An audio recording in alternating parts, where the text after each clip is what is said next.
What you need in the building. I hope you guys are doing well today. I'm what you need, of course. You're watching my channel. We're going to talk about Spence versus Crawford. Uh, First of all, let me just say that kudos to both fighters, both warriors. Even though this was a one-sided fight, kudos to both warriors. You know, Spence never quit. He kept fighting. He was going to go out on his shield. Terrence Bud Crawford dominated. I did not know how this fight was going to go, even though I listened to Andre Ward and Andre Durrell, and they were basically saying Crawford was going to piece up, Errol. But we're going to go into all of that in a minute. First of all, though, let me step away from the screen for a second.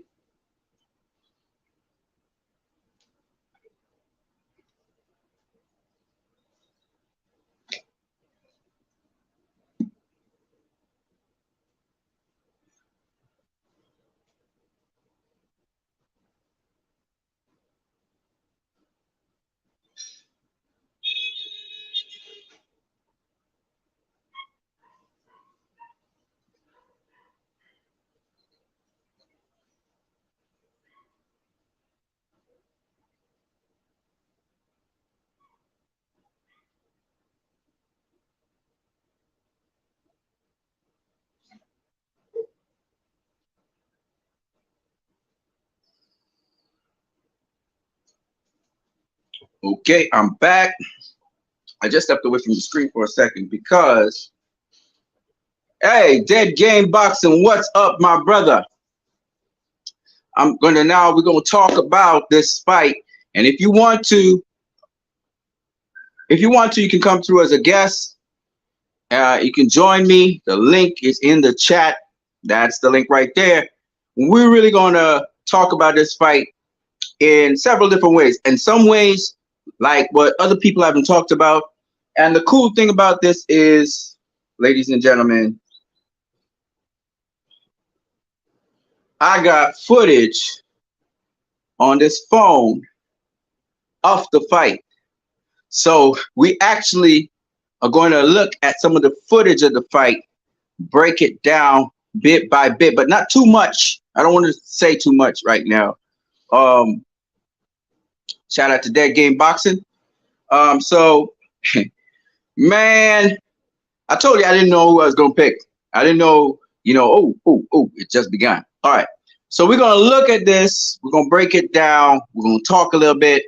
If you want to come on here as a guest again, no problems. I would love to chop it up with you guys. What you need, I'm here for you guys. You know what I mean? Yeah. And that's the fight right there. I guess you guys can see it. Bring it a little closer. You see them there in the middle of the ring?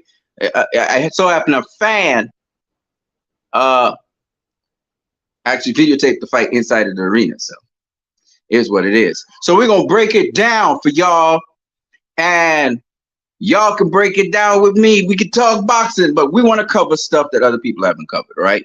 The obvious things we get out of the way. Crawford was able to counter, Errol Spence's jab. Crawford, having the longer reach, was able to catch Errol Spence with his jab. Errol kind of underestimating the distance he needed to snap back at. So he kept on getting popped with the jab by Terrence, because Terrence has longer arms than Errol does, right? So there's a lot of stuff we can just get out of the way. We know Crawford was the stronger guy in there. We saw it. He moved Errol around. So we'll get that out of the way. We also know Crawford basically picked up Errol's rhythm from round one, and he started to throw punches in between the rhythm, get his shots off. Particularly effective was the check right hook that he was using early on. He dropped Errol with a 1-2, basically hit him with a jab, popped his head back, blinded him at the same time, and then he caught him with the straight left, all right, in the southpaw stance. Basically, Terrence began to fight in the southpaw stance. Let's just get this stuff out of the way, right? Because what was the stuff that we really were thinking? We were thinking Errol was going to be the bigger, stronger guy going in there. That's one. Two, we expected that Errol would be able to take Terrence's shots and keep coming, right? And he would use his defense and roll and ride punches. We expected Errol to come in off of angles. Terrence nullified all of that, right?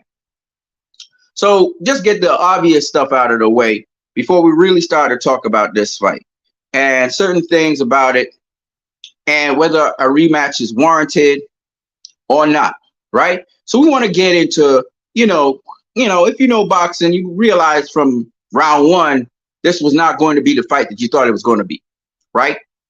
And in fact, in this fight, Errol had to fight off the back foot a lot more. And Terrence actually stood his ground and was walking Errol down in the later rounds, right? Right. So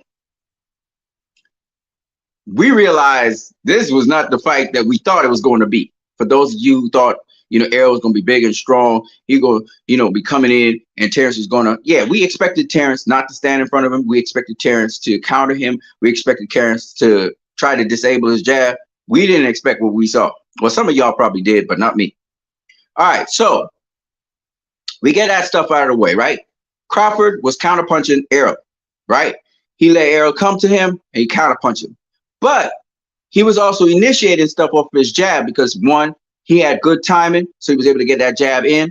Two, he was also catching Errol in between shots where Errol wasn't having his defense back in time. When Errol wanted to throw that straight left, coming off that straight F, and he's trying to throw a left hook, he countered him, right? And basically, when Errol started to get some kind of momentum going in the fight, wanted to throw, and he's trying to throw right hands, left hooks, that's when he get caught. Basically, he got caught with the right hand almost the entire night, right? Almost the entire night, he got caught with the right hand. All right, so anyway, even though he did get caught with the left hand as well. But anyway, let's get into this fight. But before we do, ladies and gentlemen, I always have to acknowledge the Most High God. So I'm going to just put the Most High God up on high first. Without the Most High, we wouldn't be here. So I just want to give all honor and glory and praise to the Most High God. Yesterday, I read Matthew 11, Matthew chapter 11, verse 10. Today, I'm going to read Matthew chapter 11, verse 11, build it off of verse 10. It says, I assure you, all of you that has ever lived, none is greater than John the Baptist. Yet, even the most insignificant person in the kingdom of heaven is greater than he is. And what was it we were saying about John the Baptist? John the Baptist, it was written of him, lo, I'm sending my messenger before you, and he will prepare your way before you, right? So we were talking about being portals or being vessels that conduct the energy of the Most High, if you want to call it that. And so basically, Jesus just affirmed that you and I, who come after John the Baptist, actually are able to show Jesus in ourselves, in our bodies, incarnate. Christ coming in the flesh. We can represent that in our actions and our beings. We can be as Christ to people. You know what I mean? Now that's a language that I sort of halfway kind of did say that will kind of make sense to people, and then other people will be like, that's religious jargon. I heard that before, right? So I'm not really trying to be like that kind of guy, but that is what sometimes it comes out to be. Basically, I'm saying today, as you go about your day, just remember, whoever you may be, that if you see somebody behaving, as they say, out of the ordinary, not the usual way people behave, but it seems positive or good and you're drawn to that, just remember something. That person is right now representative of the Most High God. That person, in a way, is magnetizing you to themselves, not because of themselves necessarily, but the life force that is within them. I don't know how else to say it, because I'm saying it in different ways, but in a very I'm trying to bring it in a real way to you guys, because it's very real what I'm talking about. It's not no fictition, but it's not exactly how a religious person will say it. Just K, salute to you, Just K. We're gonna chop it up. If you want to come on here as a guest, the link is right here in the chat section. Boom, boom. All right, let's get into the fight. So thank God I have also, God has blessed me with another phone. so I can show you guys what it is that I'm talking about, not just like run my mouth. Okay. All right. So this is the fight right now going on. Oh shit. Seriously? Hold on one second.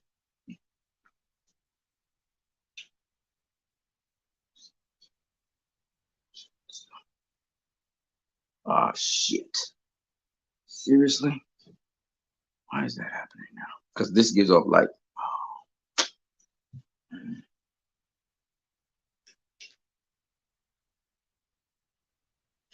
All right. Well, so because that screen gives off light, shout out to my guest that wants to come into the guest area. Dead game. Let's go, baby. Let's go. After the stream. What's happening? Yes, Can you hear me? yes, sir. I can hear you loud and clear. What's up, my Man, brother? man, just chilling, man. Watched the fight last night. Just cooling out the next day with the family. Nice, nice. Man, listen, we gonna break this thing down in a way that I'm sure nobody else has been covering. So we want to break it down a little bit of a different way that other people talking about, because we know the obvious points. We saw it. But what's not so obvious about this fight is that Crawford got hit by Spence. In fact, the last knockdown, when he knocked down Spence with the left hand, Spence actually landed his left hand on Crawford. Did you notice that? Yeah. Yeah. Actually, that last knockdown, when I said, ooh, it was because of the punch that Earl threw. I didn't even see the Crawford punch until the replay. I didn't Right. even see how he got knocked down. I just saw him fall back because I Right. saw Earl come over the top and Right. connect. Right. Which is serious because check this out. He threw a short punch, but Crawford loops his punches. I don't even know. He generates torque off his punch. So he turns the knuckle in and he generates that torque. And it was so quick. It was a short punch, but it still had a looping. He still had the looping action. So he caught him good on the side of the head as he was throwing that shot. But Spence was open for that shot all night. All night he was getting hit with that shot. He was getting hit with those he was getting hit with the right hand and he was getting hit with the left, the looping left. He's catching him with that. But anyway, what I noticed is Crawford's strong. He's tough. He's tough. That's a we thought Spence is tough, but we won't go into this a little bit more because there's something about that fight that also didn't look like Spence, and I'm gonna tell you why. I'll ask you. I don't know if they covered this. Do you think that Spence was weight drained? I think he's always been weight drained. I think he's been Mm-hmm. weight drained for the past few fights now. He's been killing himself to make that 147. So Right. yeah. But I mean it's the same Spence that we've been. It's not a different Spence.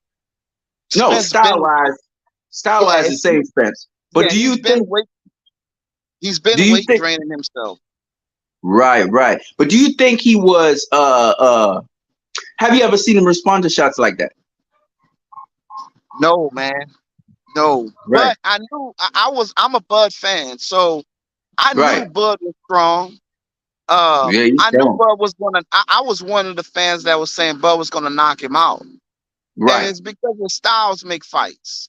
Yes, sir. You know, Bud is a wrestler. He's super strong. He's very strong for his size. So I knew Definitely. it. Styles make fights. Earl is kind of wobbly, kind of wiry. Bud is kind of in that tight. Them little small hooks. It was the jab. The jab. Bud's jab is what made the difference in the fight. Well, he has a And it was longer reach. So the jab is able to get to Spence. And like I said, I think Spence miscalculated the it was distance. but it wasn't a jab from the outside. It was a jab from the inside. It wasn't a long push keeping range jab. It was inside tight jab. It was just it was just quick and hard inside. And it I was saw I catch. saw him. I saw him. His timing was really good from the outside. So when Errol, and the other thing is, I love his defense. His defense was tight for this fight. Crawford's defense was tight for this fight. You Yeah. know, that was another thing I noticed. But how he timed Errol Spence, well, I ain't want. We're gonna actually look at the fight, so you will see what I'm talking about. So I'll actually be able to show on this what's happening, right? But I So have a we can question. actually look at it. I have a question for you. Yeah, Shakur Stevenson mentioned after the fight, it was about the distance. Bud right, knew how to control the distance, and right. I'm But that's trying to because understand. okay. So two things he noticed. One, when Errol came out, he started jabbing. Right? He Right? came out jabbing. What did Crawford do? Do you remember? All right, we'll show you. We'll show you. We got it You here. show We me. got it here. You're gonna see it. Was he In was fact, he was he stepping? Was he stepping to his right or his left? He was stepping to his left. I know he he was was stepping to his he left was and shoot. moving. He just take a half step back, and Spence would fall short, and he would reach. So he got Spence reaching. And Spence was off balance. After he reached, he would kind of lose balance. He was Right. because he And wiry. the other thing that was interesting is that that Crawford would throw his jab after Spence would throw his jab. He countered It him was with like the jab. a counter jab. And Spence snaps back, right? If you throw a jab after he's finished throwing his jab, he will snap back. And Crawford's reach, think of Keith Thurman versus Josecito Lopez.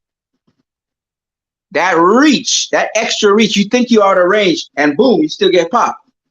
So You talking about when he got hit to the body? When Keith Thurman got hit to the body against no, no, Osei? no. Josecito caught him to the head and snapped his head back Okay. because he thought he was out of range. He snapped back, but he didn't understand Josecito have longer reach. And Keith Thurman said, my problem was his reach. That's why he almost got stopped in the, I think it was the 8th round, one of them, right? So the same thing happened with Errol Spence. He was keep on getting hit. Now, people say Spence don't move his head, but he does move his head. But even when you are moving your head back at an angle, if Crawford adjusts his angle, which he did in this fight, he adjusts his angle. That's why Spence seemed to be always in front of him. He adjusts his angle to Spence and caught him with a beautiful jab. In fact, I have a photo of Spence doing the slip, Crawford doing the slip, but Crawford's doing the slip with his hand blocking here so he can parry off the shot. Spence is not doing that. He's just slipping, so he gets caught. He gets caught with the jab, whereas Crawford, he's got his guard here so he can parry it off if he has to. You know what I'm saying? Crawford was sick. I'm not gonna lie. In fact, hey, well, we're gonna go into this thing because, like I said before, the other thing I want to show you here, we got a bunch of people coming through here. KP from KC. Just K says his punch resistance was non-existent last night. Well, he was getting hit with shots he didn't see, though. So you can only prepare for and have punch resistance for shots you can see. If you ain't seen the shot, I mean, you will still, okay, you can still stay on your feet, but you're going to get dazed. You definitely going to get buzzed by a shot you don't see. Errol style will never beat Bud. He doesn't have the skill. That's what we think, you know, but like I said before, he's talking about a rematch at 154. That's why I mentioned, what do you think? Was he weight drained or not? Right? Robert Murphy says, Spence right jab less than championship level. I knew it would catch up with him. Need to study tapes from the late marvelous Marvin superb jab textbook. Okay. All right. And then Just K says Lopez hit that head. Yep. I was talking about Keith Thurman and Lopez. Because Terrence Crawford got that 2-inch reach. A 2-inch reach is a lot. And that's gonna be an advantage for him. He not gonna stay at welterweight. Definitely Terrence can't stay. I don't think he's gonna stay at welterweight. He's big himself. In fact, both of them look drained in the weigh-in. Both of their eyes, you look underneath their eyes were sunken in, and so they had a bit of draining. They had to come down and weight. And Terrence is big, man. That brother is big. He big now. So 154 sounds like a good thing. I'm not too sure if they're gonna rematch or not. What do you? First of all, let me hear your thoughts on a rematch. Well, Dead game box. I think with Earl, his face looked pretty messed up. He's already 32. I think another big payday with Bud Crawford, and he can retire. So I think in his best benefit to catch this next big payday with Crawford at 154, because Bud is going to move to 154 and fight him if that's what Earl want to do, and try and catch Jamel Charlo after the Canelo fight. Whether he win or lose, he'll still be undisputed at 154, and catch Jamel Charlo after he fights Earl again. I Mm. think that would be the best thing for everybody. It'd be Now, so good you for think Earl, huh? you go ahead? Well, I think it'd be good because I think Earl is damaged. The car accidents, the bad lifestyle, this bad fight. I think a good fight with Bud again for the bag, for the good money, and then retire. Mm. And for Bud, go to 154, fight somebody you just beat that you already know, get that size, and then go right in immediately to the Charlo fight and Right. go undisputed three weight classes. Right. I don't think this fight would be as big at 154 as it was at 147, because it was so one-sided. So I see what you're saying. Whether this rematch should happen or not, I will say this. The only thing we could say is maybe Errol will be better hydrated for the fight. And maybe because of that, I don't know what to say. Because the way how he was beaten and the way how Crawford found those gaps in his defense, I mean, he solved the problem. It's only going to be easier, you know. The question would be, if Errol's better hydrated, can he take the punches better? All right, That would be the only question. So he's gonna take the punches better, and because he's an Olympic athlete, his game plan is not going to be to step to Crawford like he did this time. It's going to be a totally different game plan. So, like, all he was talking about was breaking Crawford and stepping to Crawford, and that played into Crawford's hands. Crawford stayed in southpaw the whole fight, where in training, Derek James is working on both. You could see him when they was training. He was on southpaw, he would go orthodox just to try and train. That's more stuff to think about. When Bud already know I'm coming out in southpaw the whole fight. So they was thinking too much. This time, if he fight him again, I think the best thing to do, I think if Earl do his best, it should go to a decision. If Earl do his best. Because you got to think, Earl is still an Olympic athlete who can be taught how to survive. Mikey Garcia survived with Earl because he was there to survive. So if Earl kind of just play that more boxing instead of keep stepping to him, I think he can go 12 rounds. I don't know. See, Crawford know the style. There ain't nothing. He been in the ring with this guy. I mean, yeah, you could present. Okay, think of this. Remember Kambosos versus Haney? Kambosos versus Haney. Did we need a rematch? No. No. Right? Made it more exciting, but we didn't need a rematch. And Terrence Crawford's of the cloth. He's a boxer. This guy, sweet science. So I solved you already. You could bring something to the table, but the style's going to be the same. The style. I'm not saying that the approach will be the same, but the style is the same. And there's only so much Errol Spence can do to change the style. So the question will be, would he be stronger and more sturdy at a higher weight class? He's going to get hit. The question is, will Terrence be able to bust him up as easily as he bust him up here? Because I've never seen him busted up like that before. So, and he did say he's done with 147 after this fight. So I'm getting the feeling that this would have been his last fight anyway. It's kind of like Josh Taylor versus Teofimo Lopez. Josh Taylor was done with 140 after the Regis Prograis fight. Shouldn't have faced Jack Catterall. Shouldn't have faced Teofimo Lopez. He was done. He a big dude. But they still persist and they try to make weight. And you saw Josh Taylor. That was not Josh Taylor to face Regis Prograis. Right? Errol been hanging out there to get this big fight before he move up. And I think that affected him. But the style's not going to change. The style's not going to, you can't change that style. That ain't going to happen overnight. That what he is what he is. So him against Crawford at 154, the question will be, would he be sturdier at 154? Could he last? It won't be necessarily could he Well, win. Maybe he could win. I don't know. Anything's possible in boxing, but very unlikely. well, I mean, yeah, Earl is gonna be Earl, but even at 154, he's gonna have to change his approach. He's gonna have to change up. Yeah, for Um, sure. so if he fight that same fight at 154, the same thing is gonna happen.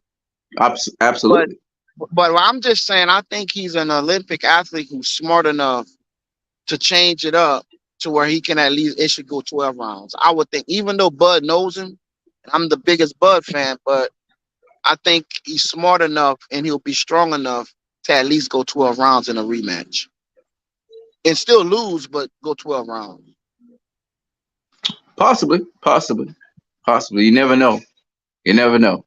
Uh, it's boxing, but we kind of know now this was not a 50-50 fight. But I didn't want to. I think my major concern, I think everybody's major concern was Spence is so big and strong. I think of Miguel Cotto versus Floyd Mayweather. Cotto was strong. You know what I mean? Floyd's strong, but so Floyd could have stopped Cotto in the 12th, but I'm just saying. But when you look at Bud versus Spence, the guy who was controlling all the action was Bud. It All was the like action. it was like Floyd Gotti. That was like Floyd, man. Better than Floyd Floyd because Floyd Gotti, the he Floyd the stopped Floyd him. Gotti fight. Yeah, but nah, because Terrence used a lot more tools. He smothered him. He clinched him and locked him down. When he was trying to work on the inside, he locked him down and turned him. He then stepped around him and was just ripping those body shots in those spaces. Body head, right? The pivot work was on point. The timing was on point. He had the reach advantage. He used the reach advantage. On the inside, he was cutting him up on the inside. He sliced, he filleted him. Like he said, he was going to fillet him. He filleted him. I mean, that's an ass whooping. That's what you Now call an ass whooping. let me ask you, what's next for Earl Spence? Um, Keith Thurman fight's still there. He got Danny Garcia at 154 if you want to rematch him. He got 154 pounders that will love to fight him now. I mean, he got a future if you want to do it. Remember, people are looking at this and saying, oh, it's the end of Spence's career, got in a car crash. This is not the end of his career if he don't want it to be. There's always good fights out there. I'm hoping we can go back to the throwback days where if you take a loss, it don't mean the end of the world. We've seen it with Pacquiao. Ain't the end of the world. You are what you are, though. And keep it moving. I mean, I think Keith Thurman will fight Earl now before he fight Bud for all the belts. I think Al will make the Earl Spence Keith Thurman fight before they'll make a Keith Thurman Bud fight. What you think? um, I think Spence will want the immediate rematch, kind of like Anthony Joshua. I don't know if he'll get it. I don't think it should. They shouldn't try and fight this year. He have to still take. I know it's superficial wounds on the top, but still need to get that fixed up, sorted out. And he will want the rematch with Bud. He gonna get beat again, I think. But he won that rematch. Let me say this though. I like Errol Spence attitude. I like this guy was for real. He cleaned up his side of the thing. He faced Terrence Crawford. He kept his word. So I like him as a person and as a fighter. I like Sean Porter as a person and a fighter. Even though Sean Porter got beaten by Kell Brook, I still rock hard with Sean Porter. I love both those guys, Errol Spence and Terrence Crawford. That's why I kind of early on, 5 years ago, if Crawford was to face Spence, I still think Spence might have been bigger than him, but not now. Like the way I was looking at it, like I don't even know how this fight gonna go because I couldn't really tell. And even though I heard Andre Durrell and Andre Ward talking, and Durrell was saying how easy Crawford would piece him up, I still was on the fence. I was like, I need to see that, and boy, did I see it.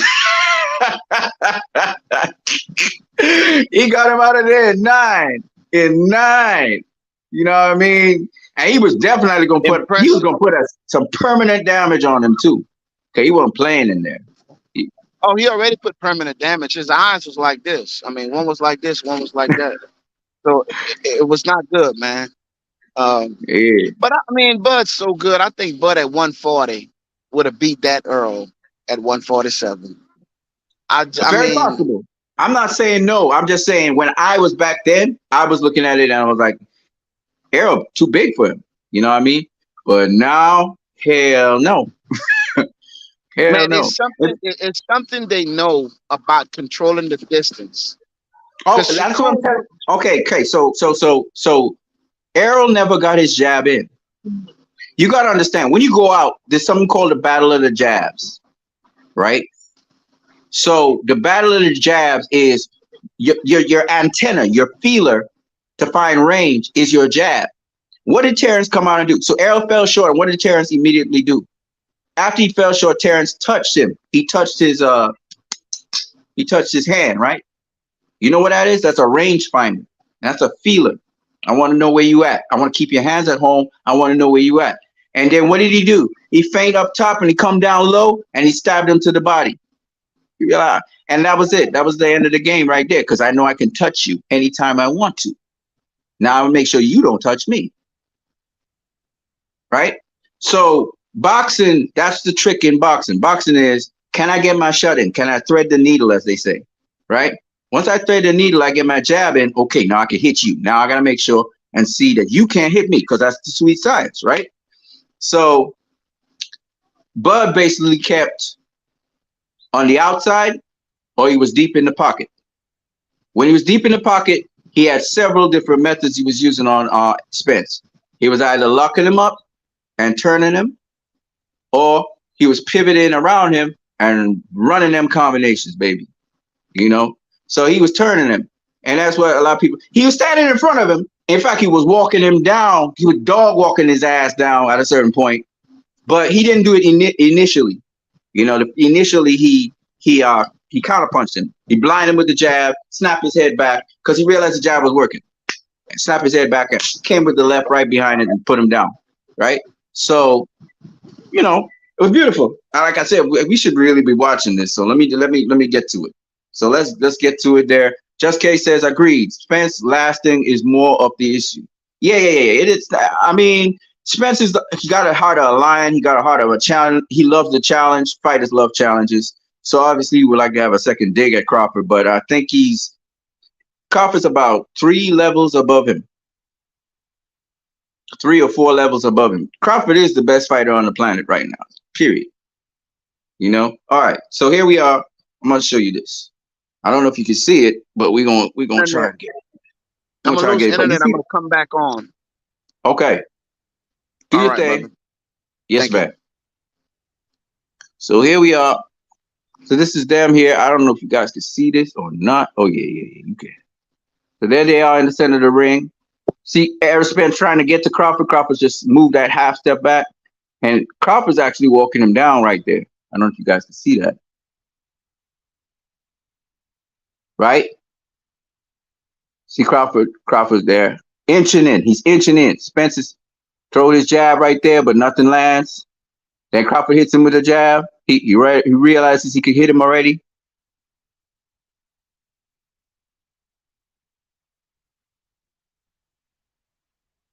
Different rhythms. Crawford changed up his rhythm. Errol tried to go to the body. Fell short. As that jab to the head again. Now he slides in, double jabs to the body. Crawford parries it. Crawford again throwing that jab to the head. He's measuring him. See, he just reset. Crawford skipped back, reset. He on the outsides, just half a step back. Pivot back off to the side. Spence is throwing that jab. Crawford just measuring him. Measuring with the jab. Spence doubled that shotgun. 3 shotgun jabs in a row. Crawford shuts him down, turns him with the clinch. Spence throwing that jab again. Again, double jab, fall short. Crawford just slide back. Pivoting off the pivot. Watch that. Off the pivot, he threw a jab, a spear jab. Spence threw a jab and then a left to the body.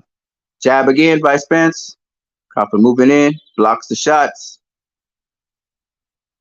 Throws a jab, straight jab at him off the front foot. See, they pivoting around each other. Again, Spence throws the jab, trying to measure him, and Crawford gets a jab to the body right there. He first shot landed, blocks the other shots, pivoting around him. They turning, changing levels, looking for the. See, Spence backs Crawford up to the ropes, but Crawford's keeping his defense tight, keeping just a half a step in front of him. Counter left. Look at that jab again by Spence. But the jab is not landing. It's falling short because Crawford's right outside of range. Blocks it this time and parries the jab. Now he's starting to counter Spence jab.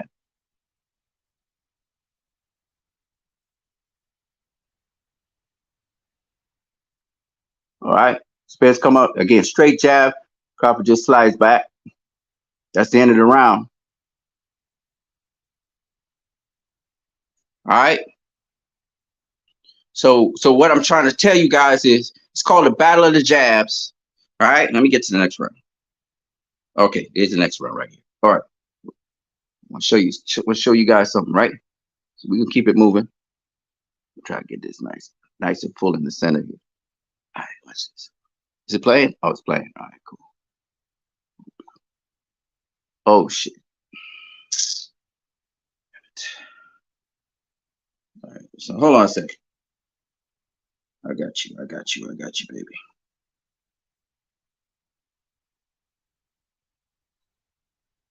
All right, here we go. So Spence come out again, jabbing, double jabbing. Crawford's blocking all those jabs. Tried to throw a left over the top. Crawford just rolled it with his shoulder. Spence punching that jab. Crawford throwing straight left. Sorry, my bad. A straight right. His jab. Look at the clinch. See how he locked him up? Once Spence get to the inside, he locked him up. He locked him down. Same thing he did to Sean Porter. So Spence can't work in the corner. Spence still throwing that jab, but Crawford's catching the jab. Spence is too far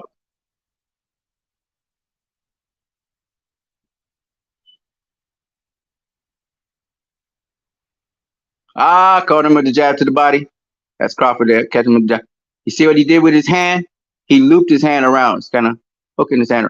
Ooh, there you go. You guys can't see this so clearly, I don't think. Spence again throwing that jab. Crawford's collecting that data, baby. Staying right on the outside. Spence is throwing the hooks. Crawford keeping the defense tight.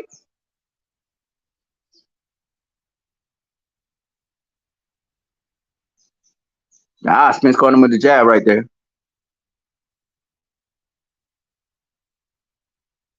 Crawford's blocking and parrying the jab. And Crawford counters with his jab. Hit Spence in the head. Crawford got a longer reach, hit him to the body. He's stealing body shots now.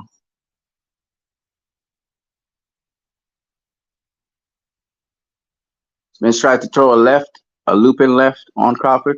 Comes in again, throws a looping left on Crawford, blocked it, and countered.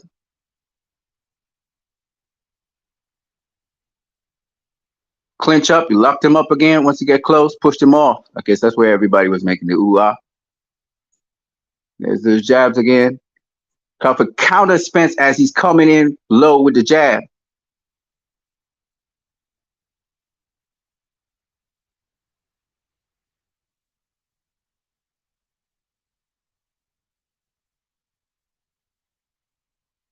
Jab to the body again. And there it is. 1-2. Boom, boom.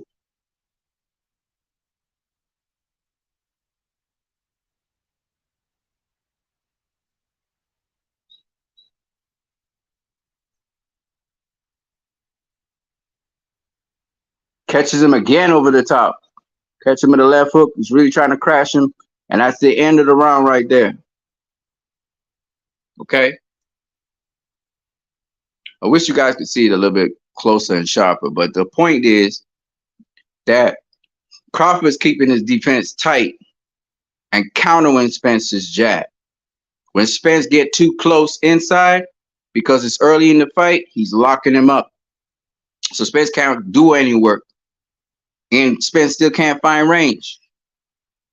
Right? Spence has not landed anything. Crawford got a jab to the body in. And on top of that, he's also not just picking on Spence's shots, but setting him up. He set him up for that 1-2. He threw the jab, blind Spence. He actually snapped his head back, actually. And then he came behind that with the left hand, which was, again, textbook. You're jabbing the guy, you know. He tried to get out of the way of the jab, get his head snapped back. And while his head is snapped back, his chin is up in the air. Boom, left hand. Picked him off. That's what he was doing all night. Just, like he said, sauteing him. This is the next round. This is round 3. Oh, this is the guy here. They just showing the finishing touch. But he's jabbing, and he brings something behind the jab. So here's Spence is coming after him again, dogging him because he wants his get back. Because that's how boxing is. Crawford's locked him up again, tied him up once he gets too close. So he's controlling, he's dictating the pace right now. He's controlling the fight.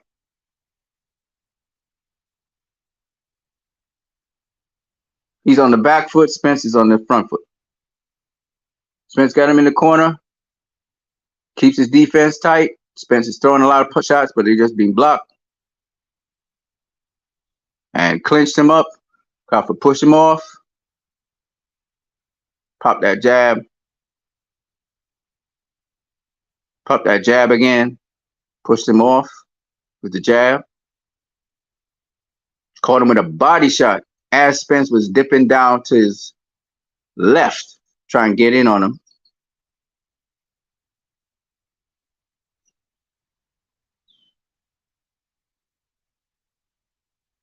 Now Spence is hesitant to throw the jab. You notice Spence is not throwing the jab? There you go. He throw one there. Throw another double jab again to close the distance.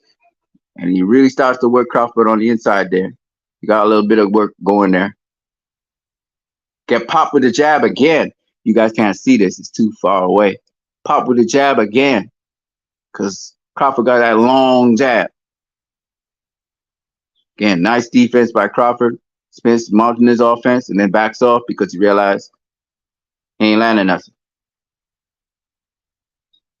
Throws a jab to the body. All of that's blocked.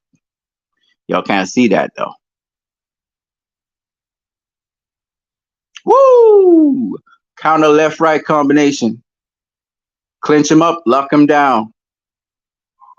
Spence trying to work in through the clinch. They on the inside now. Lock him down, turn him. Turn him back to the center of the ring. Pivot around him. Woo! Woo! Body shots. Spence keep on dipping to his left. So he dip right into an uppercut. Y'all can't see that though. It's too blurry. Spence finally digging a shot to the body. Oh, there go that jab. By Crawford. Spence tried to snap back. He didn't snap back in time. Because Crawford got that long ass jab. Long jab. You know what I'm saying? Worked the body right there in the clinch. Locked him down and worked his body. All right, that's round 3. Okay, you can find this on YouTube, by the way. The name of it is Full Fight, Errol Spence versus Terrence Crawford. DNA show. So you guys can check it out there. But within 3 rounds, you already know how this fight was going. Spence wasn't going to make no more adjustments. He was boxing off the back foot when he had to. Crawford was inching in, stealing ground. And interesting, he was starting to open up some combinations. But notice the game plan. The game plan was stay on the outside, use your reach, thread the needle, get your jab, counter his jab, look for openings when he throws his offense, and lock him up if he got too close.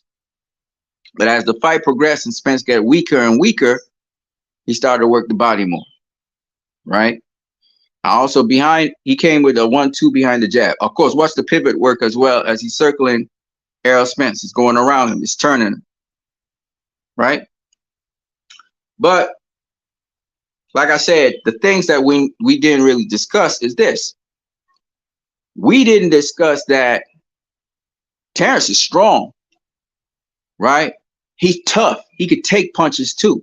Because Errol Spence later on in the fight started to open up on Terrence, and he's getting hit on his hands and gloves, but he also getting hit flush on his head, right? Spence was landing some flush shots on his head.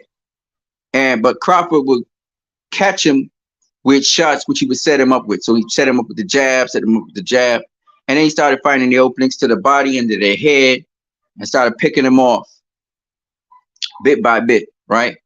But there's another thing I want to talk about. So, okay, Errol Spence got caught with shots he didn't even see. Errol Spence was talking about his timing was off. No, his timing wasn't off. Terrence Crawford's rhythm and timing you never really quite got, right? He was able to read you, know what your timing was, and therefore use counters and counter you in between your timing, whereas you couldn't read him. You was doing what you was doing, but you kept on getting caught with the same shots over and over in the fight. And not only that, he ended up getting caught and dropped multiple times by the same shot, the right hook, the check hook. You keep on running into the check hook.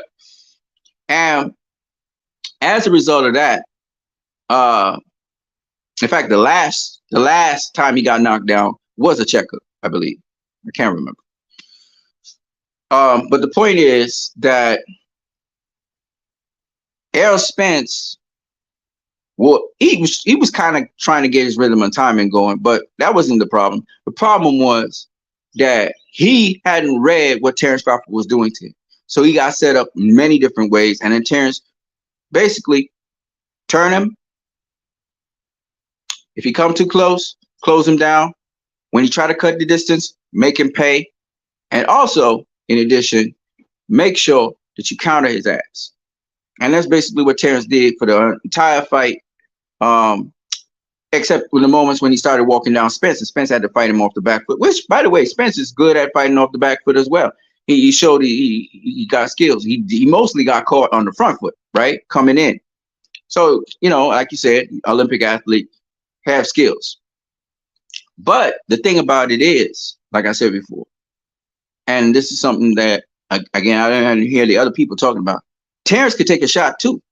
He was taking some shots later down the stretch. Errol Spence was throwing, of course, Errol Spence wasn't as strong as he was before, but Terrence was taking some shots down the stretch too. But Terrence will take one and he still deliver whatever he has to deliver. So I'm just saying, Terrence is very tough. He a tough dude, you know. He a tough dude. Was it shots that he didn't see? Some of the shots he didn't see. I'm gonna be honest with you. He didn't see the shot. He was busy throwing his shot. So it showed me how much tougher he was than even Errol Spence. Now people will say, well, Spence was probably weight compromised, whatever. Listen, man, the point anyway is this. Going into the fight, we thought Errol Spence would be the guy who would not be falling down. And if anything, Terrence Crawford would have to find innovative ways to handle him, which he showed he had innovative ways to handle Spence. It just so happened he was also stronger than Spence, right? Much harder than Spence. Had better timing than Spence, right? In every single avenue, he was better. So at the end of the day,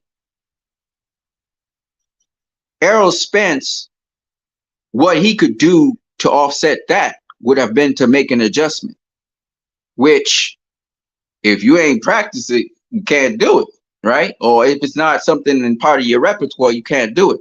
And for a fighter like Errol Spence, what he had to do was he had to make sure that his angle of entry was an angle that was to the weak side of Terrence Crawford.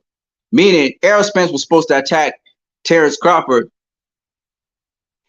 So if this is Terrence Crawford, I am a southpaw, and he's throwing his jab here from my jabbing hand. I need to attack you down this line here. down this line here on the outside of your jab. He was supposed to slip to the outside and then slide in.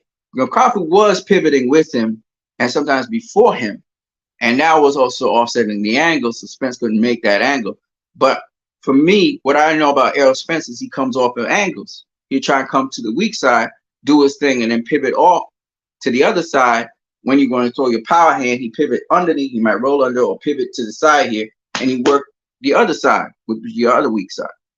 But he didn't do none of that. So I have to assume that Terrence took away those angles as he was pivoting with him. Besides that, Errol Spence had to deal with that jab, that long jab from way outside that could hit him in the head because he miscalculate distance. You to slip that jab and the jab coming off an angle. So you have to slip that jab, and then you got to hope that the left hand is not coming behind it. That's how he got put down the first time. So, I mean, it was that kind of difficulty that we were looking at in the fight where Errol had to make those kinds of adjustments because basically we say Errol had the shorter reach, right? And Terrence just did not let Errol work as much as he could. He did not let Errol work in his preferred range. So Terrence took away that from him. But when Errol got weak enough, he started fighting with him on the inside. Terrence started fighting with him. It was very smart boxing. And then later on, started really pivoting around Errol and just ripping some body shots. And he just looked beautiful throwing those combinations on the inside and tearing up Errol, which is amazing because I didn't realize Errol had so many holes in his defense. Anyways, everybody, that's what I got for you guys. Did Errol look bad? He was reaching in with certain shots because he was over eager to throw the left hand and to loop the left hand and try and get body work in. So he was not in balance like he usually is. And another thing I noticed about Errol was he was falling all over the place. And I don't know if it's because of Terrence's timing. Like I said, Terrence has this irregular timing he uses. So when you think he's here, he's not really there. And he steps to a different rhythm. So maybe because Errol couldn't find his rhythm, he was keep on searching, seeking, and he's reaching because of that. He finds himself reaching for shots. And so he tripped over himself and all that kind of stuff. Maybe that's what happened. But ultimately, in the end, Terrence Crawford, I mean, he filleted Errol Spence. Now, I love Errol Spence. Errol Spence is my dude. I like Errol Spence. I also like Terrence Crawford. I always felt like Errol Spence got the bad end of the stick when it comes to media stuff. You know, people would say, you know, he's ducking Terrence or he's this or he's that. I don't ever believe that. I think he was a real dude, and he proved he was a real dude. And I give him mad props, just like how I give Kambosos mad props. Just how I give Stephen Fulton mad props for wanting to make the fights the fans want to see. And I don't think that Errol's career has to be shortened or over, even though he's been through a lot. And that could really seriously affect him later on. But I do believe he's a dog. I do believe he still has a lot of good fights in him and a lot of good fights he can have. Yeah, his face was busted up a bit, and I never seen his face busted up like that, even though he's taking some hellacious shots. But he doesn't really take a lot of shots either. So, but by and large, I think he looked okay.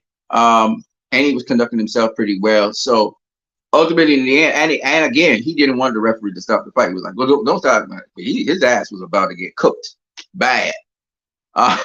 He might have been permanently damaged. So I'm just happy he's going home. He got his pay. He got good money. As to this rematch, I don't know. Me personally, I don't like to shortchange fighters, but from what I just saw tonight, he might do better in a rematch at 154, but I can't see anything much different happening with a guy of Crawford's caliber. I can't really see him giving Crawford too many problems, you know. So shout out to Terrence Crawford. This is what I wanted to say. Shout out to also Dead Game Boxing for coming through. That was a blessing. More of you guys come through, say your piece, man. But what I noticed, like I said before, Terrence was very, very tough. He was taking some shots as well, and he was very tough. And that's something that I didn't expect. And the other thing I did not expect of Terrence Crawford was for him to be stronger than Errol, but most people talked about that already. So, I mean, it is what it is. You know, it was a tremendous, tremendous performance by Terrence Crawford. Uh, and nobody can dispute. I mean, they can't dispute because he's undisputed in 2 weight classes now. Nobody can dispute that Terrence Crawford is the best fighter on the planet. Now, I knew he also had great timing. Stephen Fulton talked about that, and he dispatched Stephen Fulton as well. But Terrence Crawford been doing this longer. Terrence Crawford just beat a pound for pound fighter. Terrence Crawford made it look easy. You know, guy with Olympic pedigree and everything. So I'm not saying it was easy, but he made it look easy. So I mean, ultimately, in the end, Terrence Crawford is the #1 pound for pound fighter in the world. And I hope we get more exciting fights like this. Maybe he would go fight Jermell Charlo at 168. If Jermell Charlo beats Canelo Alvarez, I'm not saying Canelo Alvarez is not going to beat Jermell Charlo, but I just think Jermell Charlo might beat Canelo Alvarez. We'll see. I don't know. But this is an interesting fight, and Jermell might stay at 168, which means Crawford might have to jump up to 168 to face Jermell. We'll see, though. Until then, I am what you need. I hope you guys enjoyed this video. And if there's anything else you want to say, you can also donate to my channel via PayPal, which you can find in the description of this stream. I'll catch you guys later. What you need. Out.